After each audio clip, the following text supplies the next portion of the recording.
ট্রাম্পের পাল্টা শুল্ক বাতিলের পর যুক্তরাষ্ট্রের সঙ্গে বাণিজ্য চুক্তির আলোচনা পিছিয়েছে ভারত। যুক্তরাষ্ট্রের সুপ্রিম কোর্ট প্রেসিডেন্ট ডোনাল্ড ট্রাম্পের আরোপিত পাল্টা শুল্ক বাতিল করার পর চলতি সপ্তাহে ওয়াশিংটনে বাণিজ্য প্রতিনিধিদল পাঠানোর পরিকল্পনা পিছিয়ে দিয়েছে ভারত।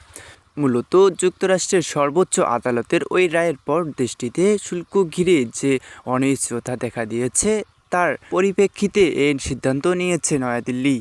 ভারতের বাণিজ্য মন্ত্রণালয়ের একটি সূত্র আজ সোমবার এ তথ্য জানিয়েছে।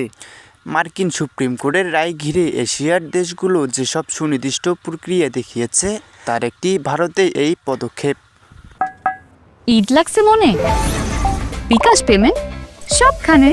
আদালতের রায়ের পর গতকাল রোববার ট্রাম্প বিশ্বের প্রায় সব দেশের পণ্যের উপর 15% শুল্ক আরোপের ঘোষণা দেন।